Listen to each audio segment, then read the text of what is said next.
104페이지, 신약성경 104페이지, 누가복음 8장 26절로 39절, 저 한 절, 여러분 한 절, 마지막 절은 다 같이 이 교독하도록 하겠습니다. 26절입니다. 그들이 갈릴리 맞은편 거라사인의 땅에 이르러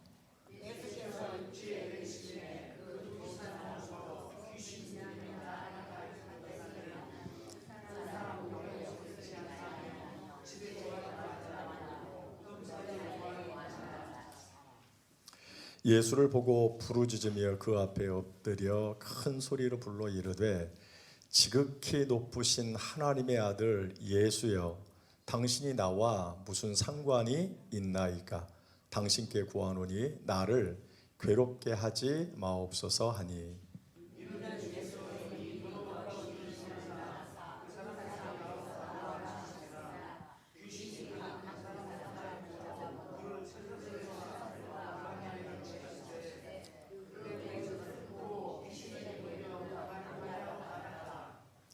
예수께서 네 이름이 무엇이냐 물으신즉 이르되 군대라 하니 이는 많은 귀신이 들렸음이라.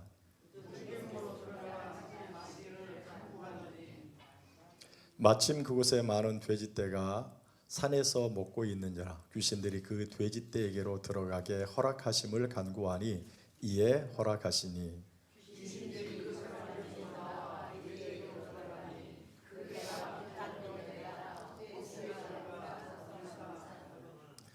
치던 자들이 그 이루어진 일을 보고 도망하여 성내와 마을에 알리니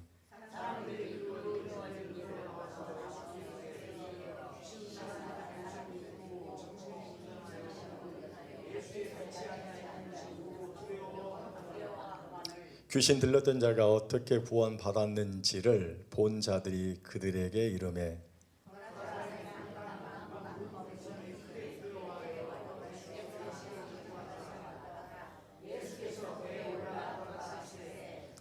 귀신 나간 사람이 함께 있기를 구하였으나 예수께서 그를 보내시며 이르시되 집으로 돌아가 하나님이 네게 어떻게 큰 일을 행하셨는지를 말하라 하시니 그가 가서 예수께서 자기에게 어떻게 큰 일을 행하셨는지를 온 성내에 전파하니라. 아멘. 방금 읽은 말씀을 보면 예수님께서 제자들과 함께 이제 배를 타고 갈릴리 바다 건너편에 있는 가라사인의 땅에 도착을 하게 되었습니다. 그 땅에는 누가 살고 있는가? 많은 사람이 살고 있지만 그 중에 오늘 본문 말씀을 보게 되면 귀신 들려서 오랫동안 고생하는 정상적으로 살지 못하는 사람이 살고 있었습니다.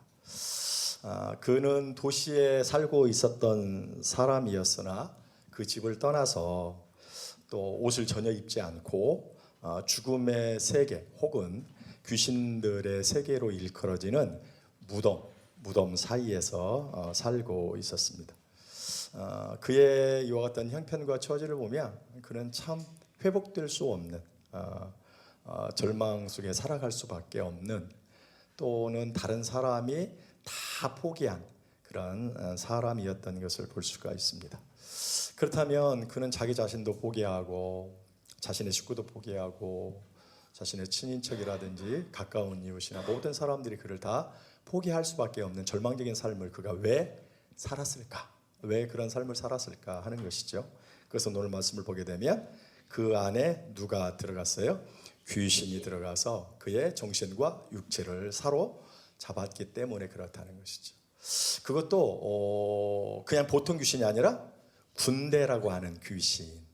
이 이름이 군대라고 하는 귀신의 이름이 아니고, 이 군대라고 하는 말은 헬라어로 레기온이라고 하는 말인데 로마의 한 군단을 얘기해요. 근데 로마의 한 군단은 6,000명으로 이루어졌어요. 그러니까 그 마귀의 그 귀신의 이름이 군대라고 하는 것은 진짜 군대라고 하는 이름을 얘기하는 게 아니라 그 군대라고 하는 말이 의미하고 있는 바 엄청나게 많은 그 귀신이 그 사람 속에 들어갔다는 거예요. 그러니까 적은 귀신도 아니고 엄청난 군대의 그 귀신들이 그 사람의 정신과 육체를 사로잡으니까 모든 사람이 다 포기할 수밖에 없는 절망적인 삶을 살 수밖에 없었다 하는 거예요. 왜냐? 귀신이 많은 만큼 그가 엄청난 힘을 소유했던 것을 볼 수가 있어요. 말씀을 보니까 쇠사랑 이렇게 채웠는데 그것을 다 보통 사람은 쇠고랑으로 이렇게 채우면 그걸 끊을 수가 없죠. 근데 그것을 그냥 실 오로라기 끌듯이 다 끊어버렸다라고 하는 것은 그의 힘이 엄청나다는 것이고, 힘이 엄청났다고 하는 것은 군대라고 하는 이름이 뜻하고 있는 바 엄청나게 많은 귀신들이 그를 사로잡았기 때문에 그는 다른 어떠한 사람보다도 더 절망적인 상황 속에서 살 수밖에 없었다. 그는 인간적으로 보면 회복이 불가능한 사람이었다라고 하는 사실입니다. 그런 그를 주님이 어떻게 하셨을까요? 고쳐 주셨습니다. 오늘 말씀을 보게 되면 막 주님이 그 사람을 딱 향하여서 막 내가 너에게 명하노니 그 사람의 몸에서 나와라 하고 이렇게 선언함으로 쫓아낸 게 아니라 여기 보니까 속으로 그랬어요. 그를 딱 보자마자 주님께서 다른 사람들은 알아채지 못하게 속으로 그 사람 속에 들어있는 귀신에게 뭐 했어요? 명했다는 것이죠. 그 사람의 몸에서 나오라고. 그러자 그 속에 있던 귀신들의 반응이 무엇이에요? 예수님 앞에 탁 나와서 꿇어 엎드리더니 예수님을 향하여 뭐라고 얘기합니까? 지극히 높으신 하나님의 아들 예수여, 당신과 우리와 당신과 나와 무슨 상관이 있나이까. 이 귀신의 고백이 놀랍지 않아요? 당시에 사람들이 예수님을 받아들이지 않았어요. 영접하지 않았어요. 그의 복음을 받아들이고 구원받지 못했어요. 적대시하고 심지어 적대시 차원을 넘어서 예수님을 죽이려고 했어요. 왜 그랬을까요? 예수님이 누구이신지를 알지 못했기 때문에 그래요. 하나님의 아들로 우리를 구원하시려고 오신 메시아인 것을 알지 못해서 그래요. 그런데 귀신은 예수님이 누구인가를 너무너무 정확히 알아요. 그것도 그의 표현 봐봐요. 지극히 높으신 하나님의 아들 예수요. 얼마나 대단해요. 그럼 귀신이 왜 예수님을 보고 다른 사람도 모르는 그 예수님이 어떤 분이신가를 이렇게 이야기를 했었을까? 그런 분이시니까 내가 그분 앞에 나가서 무릎 꿇고 그분을 경배, 예배해야 되겠다, 섬겨야 되겠다. 그래서 그렇게 고백했을까요?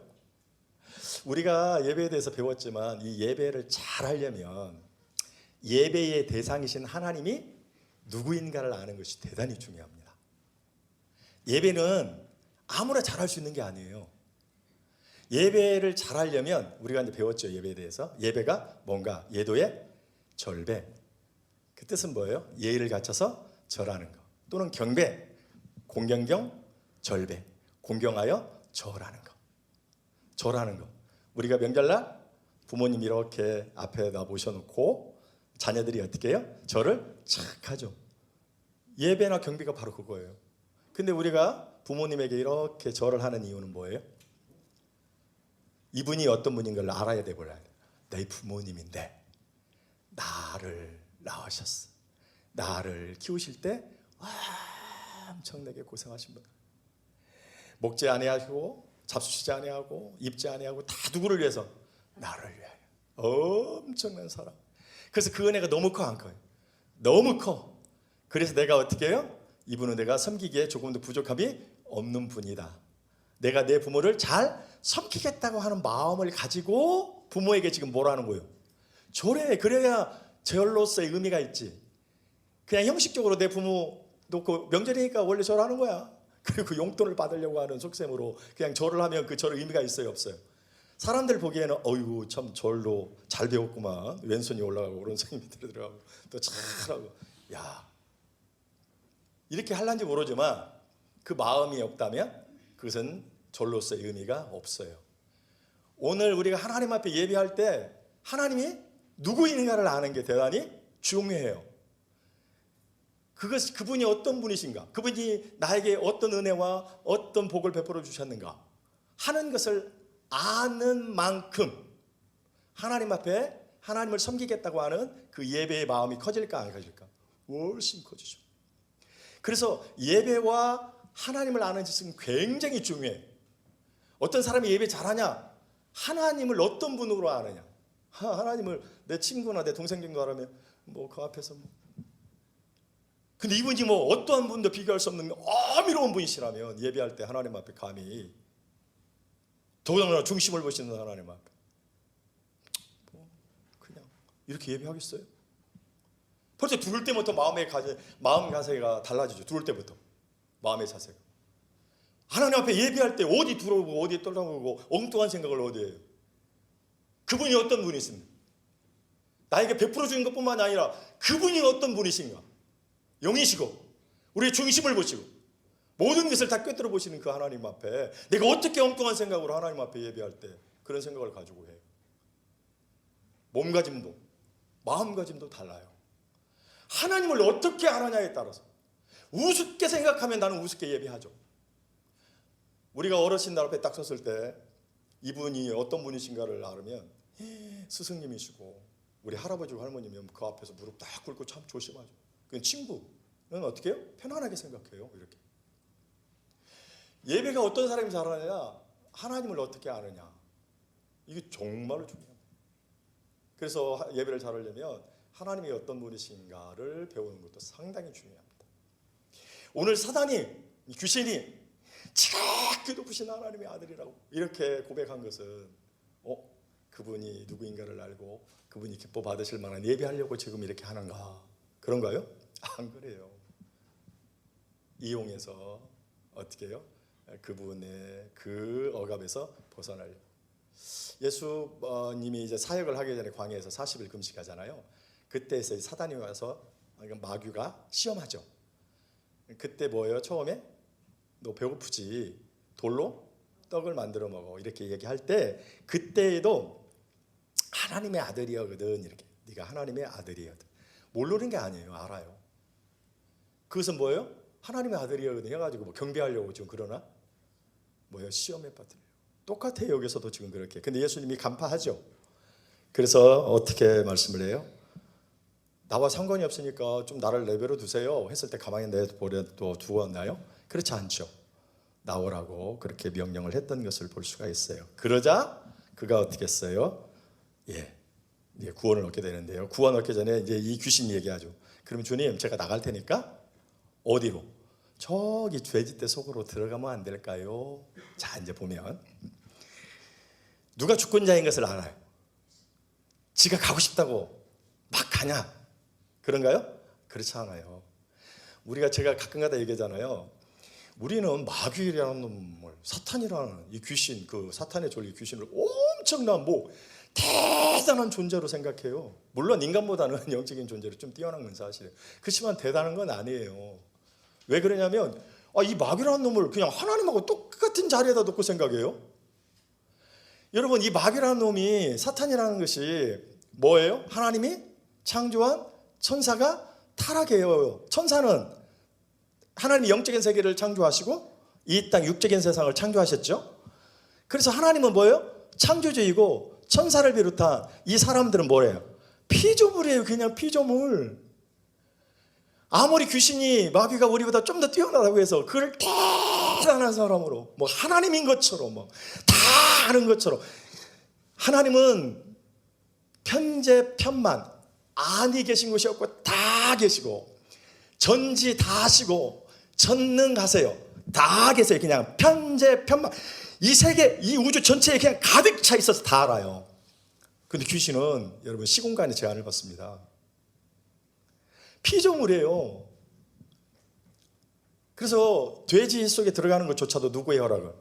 예수님이 허락하지 아니하면, 창조주의 주물주이신 주권자이신 예수님이 허락하지 아니하면 들어갈 수가 없어요. 그래서 허락을 해 줍니다. 그러니까 들어가니까 어떻게 돼요? 돼지들이, 정상적인 돼지가 미치죠. 그리고 그 돼지들이 다 어디로? 물속으로 막 가서 죽었어요. 몇 천 마리래요? 예? 몇 천 마리요? 어디 보자. 몇 천 마리죠? 몇 천 마리 안 나오니까 어쨌든 어쨌든 완수가 죽었어요. 자, 죽었어요.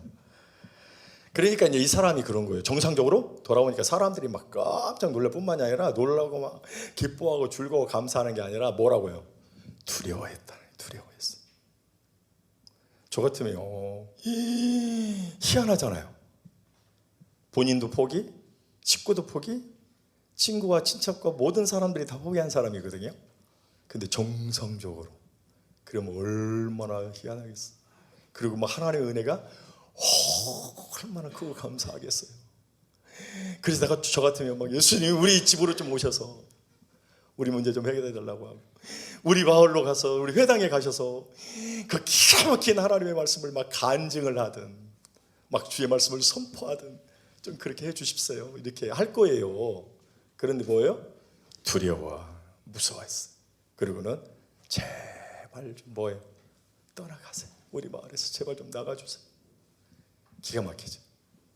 여기서도 여전히 엄청난 기적과 이적을 행하셨음에도 불구하고 다른 데에서 여전히 배척을 받으셨던 것처럼 여기서도 배척을 받죠. 근데 이제 단 하나 구침받은 이 사람은 어떻게 해요? 말씀을 보니까 예수님, 제가 주님과 함께 하고 싶습니다.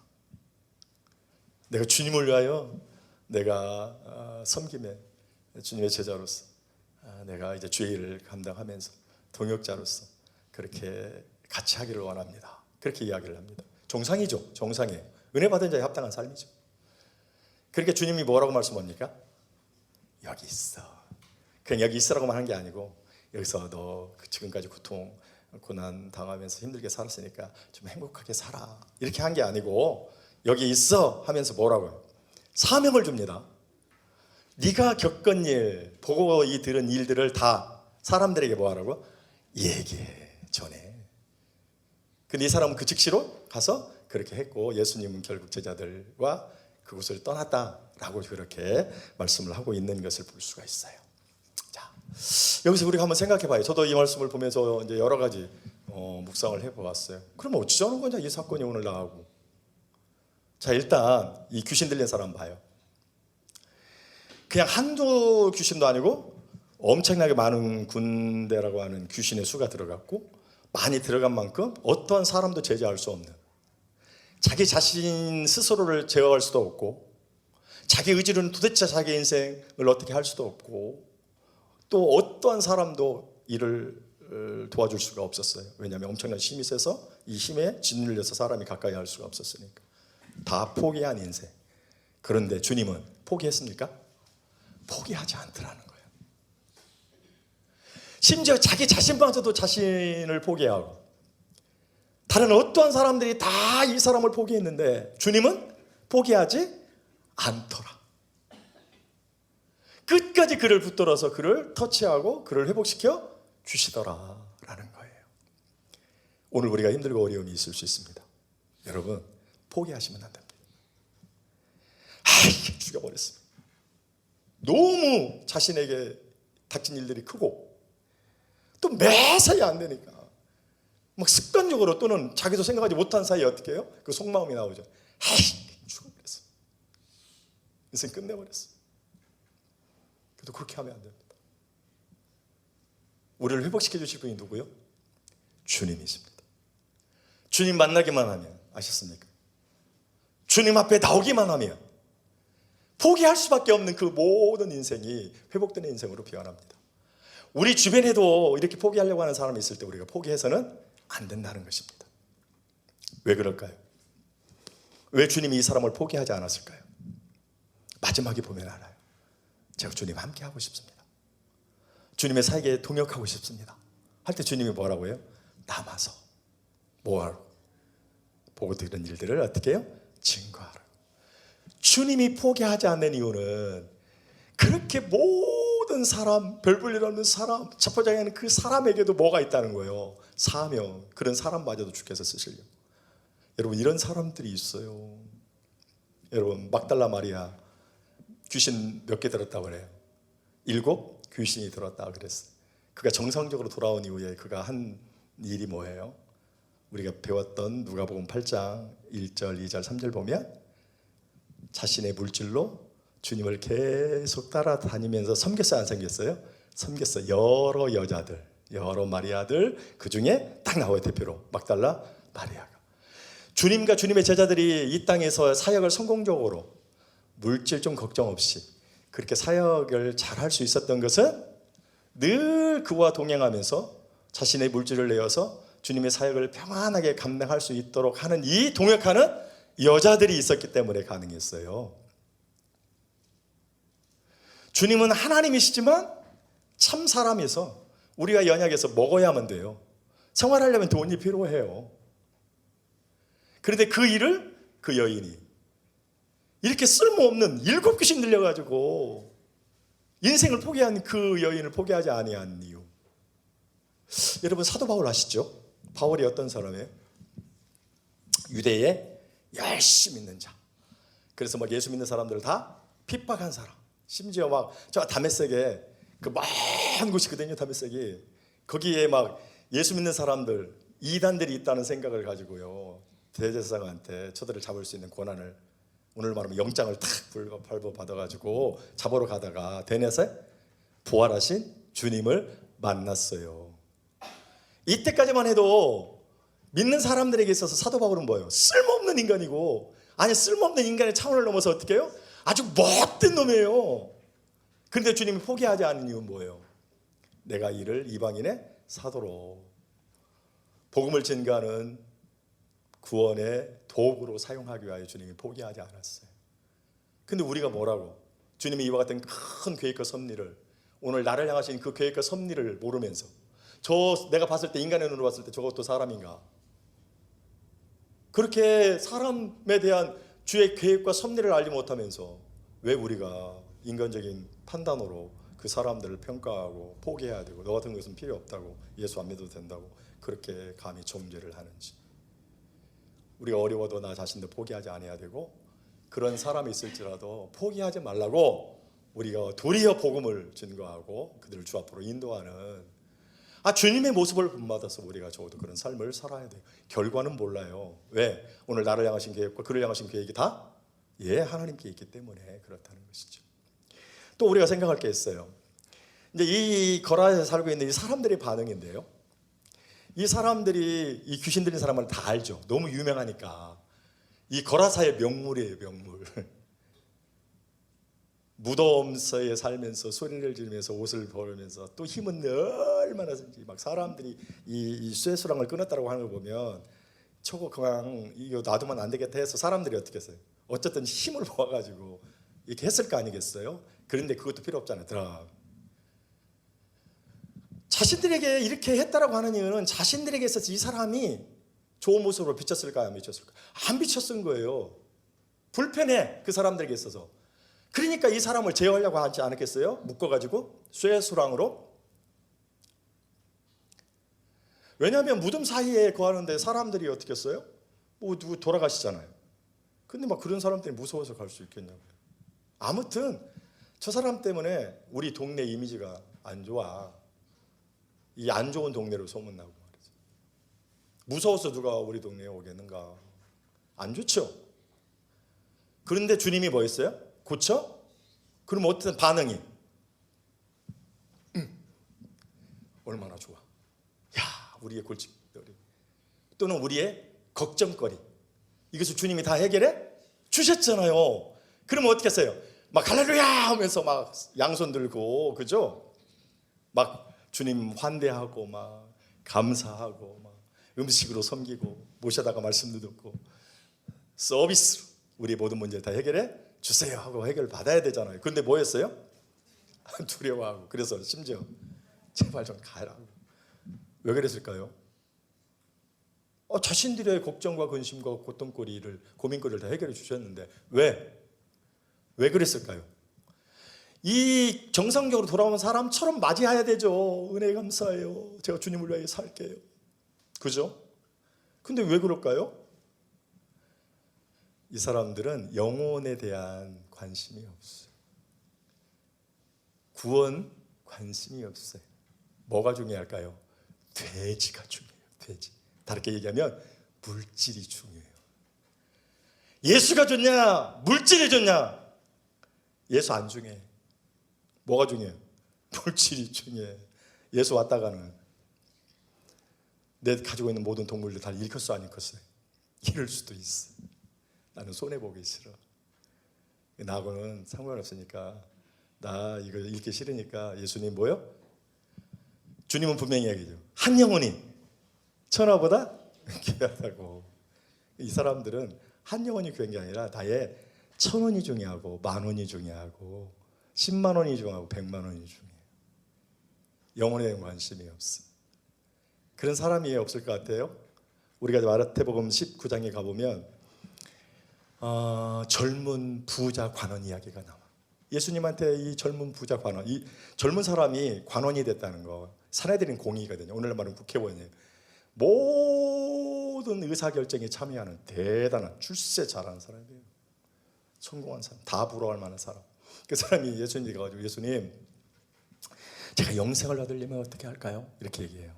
좋죠. 영생에 대한, 영혼에 대한 관심을 가졌잖아요. 그리고 주님께서 그래? 이웃을, 하나님을 사랑하고 이웃을 사랑하고 그렇게 해야 된다 그랬더니 제가 어렸을 때부터 그런 것을. 그래? 너 부자니? 예.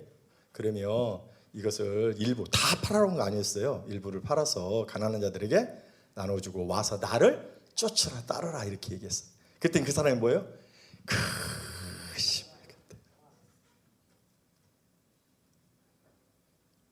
오늘날도 그 사람이 영생에 대해서 관심이 없는 사람이 아니에요. 또 오늘날로 말하면 믿지 않는 사람이라고 할 수도 없어요.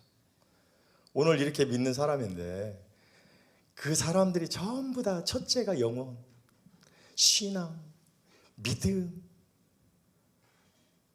그럴 것 같죠? 내가 누군데, 내가 신앙생활 몇 년 했는데, 내 교회 직분자인데, 믿음이 최고고, 신앙이 최고고, 주일이 최고지. 근데요, 이런 것보다 돈을 더 우선으로, 다른 어떤 일을 더 우선으로 하는 사람들이 있어요. 누가 이 사람이 이럴 줄 알았어요? 영생을 추구하고 영생을 얻으려고, 구원을 얻으려고 하는 이 열망이 있는 이 사람이 물질 앞에 어떻게 구원을 포기할 줄 알았느냐고요. 그는 젊은이고 젊은이답지 않게 신앙도 믿음도 좋고 모든 일들이 본이 되는 사람이었는데, 이런 사람이 영혼 앞에, 물질 앞에 영혼을 포기할 줄, 물질 앞에 자신의 영생을 포기할 줄 어떻게 알았어요? 오늘 믿는 사람들 중에도 그런 사람들이 얼마나 많아요. 나는 과연 누구예요? 나는 예수냐? 물질이냐? 난 주의 일이냐? 내 일이냐? 주의 영광이냐? 내 기쁨이냐? 나는 과연 어떤 것에 우선순위를 두면서 삶을 살아가는가? 우리 자신들을 돌아볼 필요가 있다 하는 것입니다. 세 번째로는 이 고침받은 사람을 한번 봐야죠. 고친 사람. 은혜, 엄청난 은혜죠. 엄청난 사람.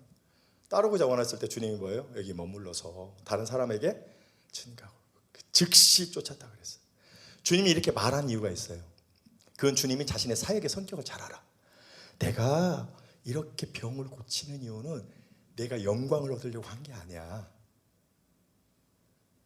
내가 이 사람을 고치는 것은 내가 사람들에게 막 칭찬을 받으려고 고친 게 아니야. 주님은 병, 귀신을 내어쫓고 이 사람을 고쳐주시는 그 사역의 성격을 알아. 즉 내가 왜 이 일을 하는가? 내가 영광을 얻으려고 하는가? No, 아니에요. 내가 이 일을 한 것은 이 사람에게 한 이야기에 드러나요.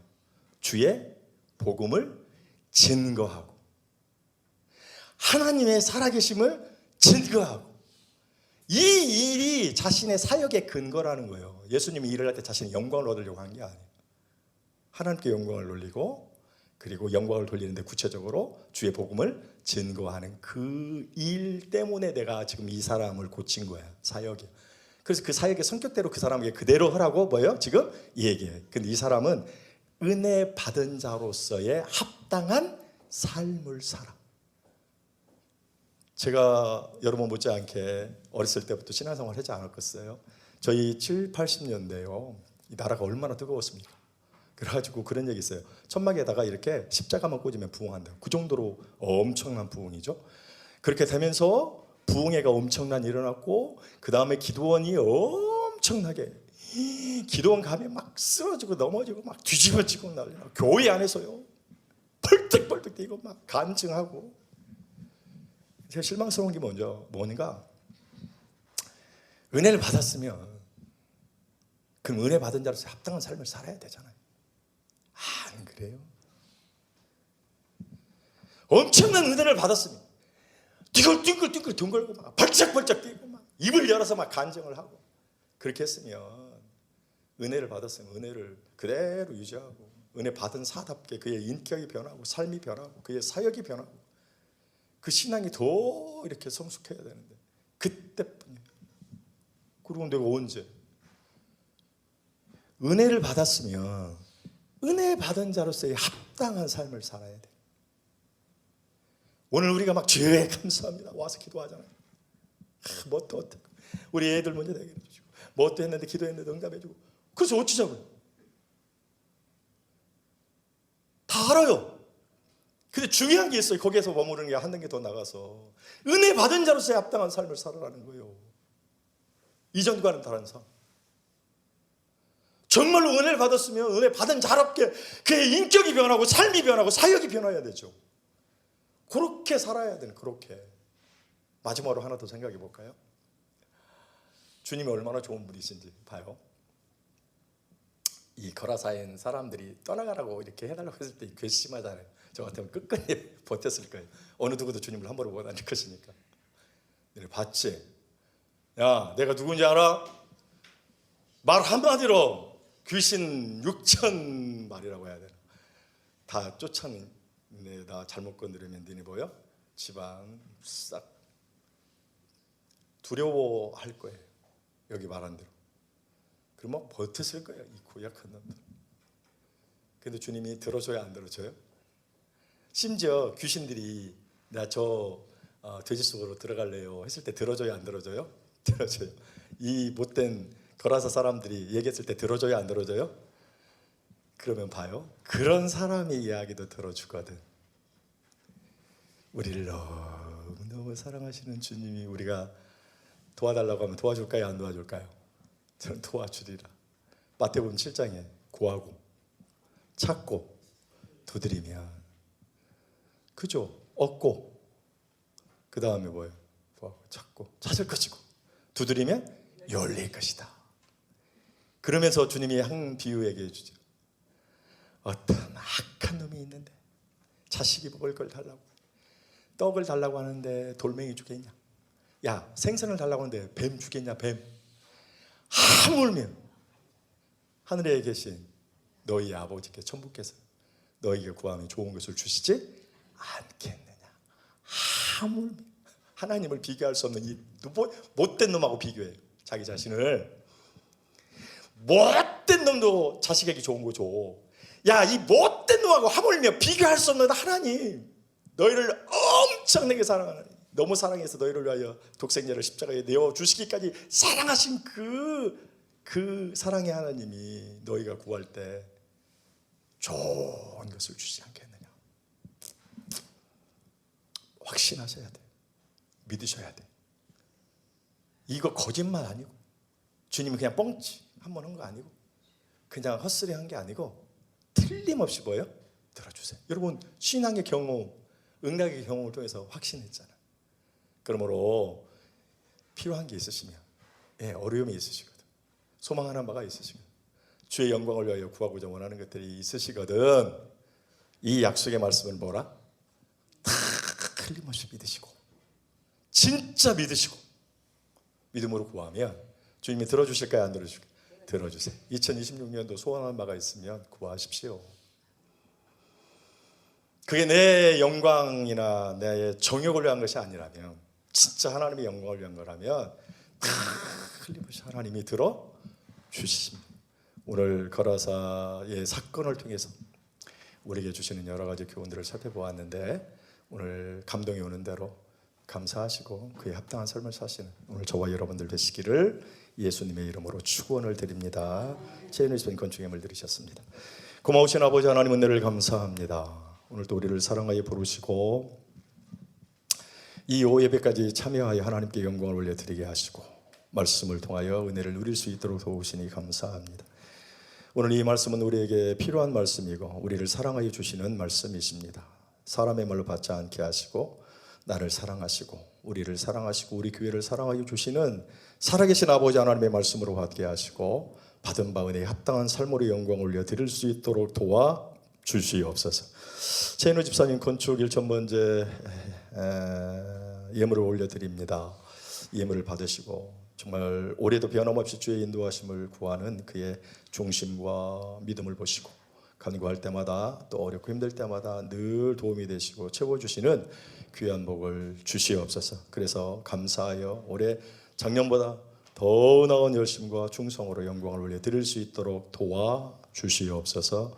예수님의 이름으로 축복하오며 감사 기도 올리옵나이다. 아멘.